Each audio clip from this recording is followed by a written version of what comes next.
সন্তুষ্ট হবে ওরা যারা যুদ্ধের আঘাতে ক্ষত বিক্ষত হওয়ার পরেও আল্লাহ এবং তার রাসূলের ডাকে সাড়া দিয়েছে। তাদের মধ্যে যারা স্বেচ্ছায় সৎকর্ম করে এবং আল্লাহকে ভয় করে, তাদের জন্য বড় বিনিময় রয়েছে। যারা মুমিনদেরকে বলেছিল, নিশ্চয় আবু সুফিয়ানের লোকেরা তোমাদের উদ্দেশ্যে ব্যাপক প্রস্তুতি গ্রহণ করেছে, তোমরা তাদেরকে ভয় করো। অতঃপর এ কথা তাদের ঈমান বাড়িয়ে দিল এবং তারা বলল, আমাদের জন্য আল্লাহই যথেষ্ট, তিনি আমাদের উত্তম কার্যনির্বাহী সত্তা। অতঃপর তারা আল্লাহর নিয়ামত এবং অনুগ্রহ নিয়ে ফিরল, কোনো ক্ষতি তাদেরকে স্পর্শ করেনি। তারা আল্লাহর সন্তুষ্টির আনুগত্য করল। আল্লাহ তাআলা বড় অনুগ্রহশীল। নিশ্চয়ই এই তোমাদের শয়তান, যে তার বন্ধুদেরকে ভয় দেখায়, তোমরা তাদেরকে ভয় করো না, আমাকে ভয় করো যদি তোমরা মুমিন হয়ে থাকো। এবং কুফরির মধ্যে যারা দ্রুতগামী, তাদের আচরণ যেন আপনাকে মনক্ষুণ্ণ না করে। নিশ্চয় তারা আল্লাহ তাআলার বিন্দুমাত্র ক্ষতি করতে পারবে না। আল্লাহ চাচ্ছেন পরকালে যেন তাদের কোনো অংশ না থাকে। তাদের জন্য রয়েছে বড় শাস্তি। যারা ঈমানের পরিবর্তে কুফরিকে গ্রহণ করে, অবশ্যই তারা আল্লাহর কোনো ক্ষতি করতে পারে না। তাদের জন্য রয়েছে বেদনাদায়ক শাস্তি।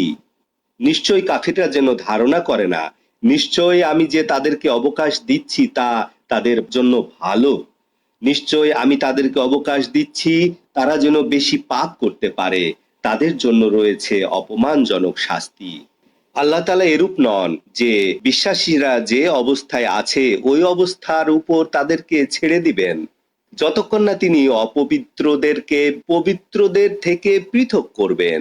আল্লাহ তাআলা এমন নহেন যে তোমাদেরকে অদৃশ্যের খবর জানিয়ে দিবেন, বরং তিনি রাসূলদের মধ্য হতে যাকে ইচ্ছা তাকে গায়েবের ইলমের জন্য মনোনীত করেন। অতএব তোমরা আল্লাহর প্রতি ঈমান আনো এবং তার রাসূলগণের প্রতি ঈমান আনো। যদি তোমরা ঈমান আনো এবং কর্তব্য পালন করো, তবে তোমাদের জন্য বড় বিনিময় রয়েছে।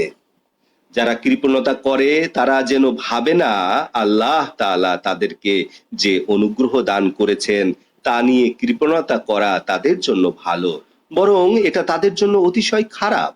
অচিরেই কিয়ামতের দিন তারা যে জিনিস নিয়ে কৃপণতা করেছে তা দিয়ে তাদের গলায় মালা পরিয়ে দেয়া হবে। আকাশ পৃথিবীর সমস্ত উত্তরাধিকার আল্লাহর। আল্লাহ তাআলা তোমাদের সকল কর্ম সম্পর্কে অবগত। নিশ্চয় আল্লাহ তাআলা শুনে নিয়েছেন ওদের কথা যারা বলে, নিশ্চয় আল্লাহ তাআলা ফকির, আমরা ধনী। অচিরেই লিখে নিব আমি ওদের কথা এবং অন্যায়ভাবে ওদের নবী হত্যা, এবং আমি আদেশ দিব জ্বলন্ত আগুনের শাস্তি ভোগ করো।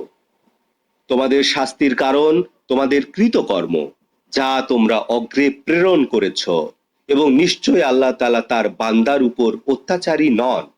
যারা বলে আল্লাহ তাআলা আমাদের থেকে প্রতিজ্ঞা গ্রহণ করেছেন, আমরা কোনো রাসূলের প্রতি ঈমান আনবো না যতক্ষণ না তিনি আমাদের কাছে এমন কুরবানি নিয়ে আসবেন যা আগুনে খেয়ে ফেলে। আপনি বলে দিন, আমার পূর্বে তোমাদের কাছে রাসূল এসেছিল উজ্জ্বল প্রমাণ নিয়ে, এবং উহা নিয়ে যা তোমরা দাবি করছো, তোমরা সেই নবীদেরকে কেন হত্যা করেছো যদি তোমরা সত্যবাদী হয়ে থাকো? যদি আপনাকে ওরা মিথ্যা সাব্যস্ত করে, আপনার পূর্বে বহু রাসূলগণকে মিথ্যা সাব্যস্ত করা হয়েছে, যারা উজ্জ্বল প্রমাণ, লিখিত সহিফা এবং আলোকিত কিতাব নিয়ে এসেছিলেন। প্রত্যেক প্রাণী মৃত্যুর স্বাদ গ্রহণ করবে। বিচারানুষ্ঠানের দিন অবশ্যই তোমাদের প্রাপ্য পরিপূর্ণভাবে প্রদান করা হবে। যাকে আগুন থেকে দূরে রাখা হবে এবং জান্নাতে প্রবেশ করানো হবে, সেই প্রকৃতপক্ষে জয়যুক্ত। নিশ্চয়ই দুনিয়ার জীবনটা হচ্ছে মিথ্যা আশার সরঞ্জাম। অবশ্যই তোমরা তোমাদের জীবন এবং সম্পদের মধ্যে পরীক্ষিত হবে, এবং তোমাদের পূর্বে আহলে কিতাব এবং মুশরিকদের পক্ষ হতে শুনবে অনেক কষ্টদায়ক কথা। যদি তোমরা ধৈর্য ধারণ করো এবং কর্তব্য পালন করো, তবে এটাই হবে প্রকৃত কাজ।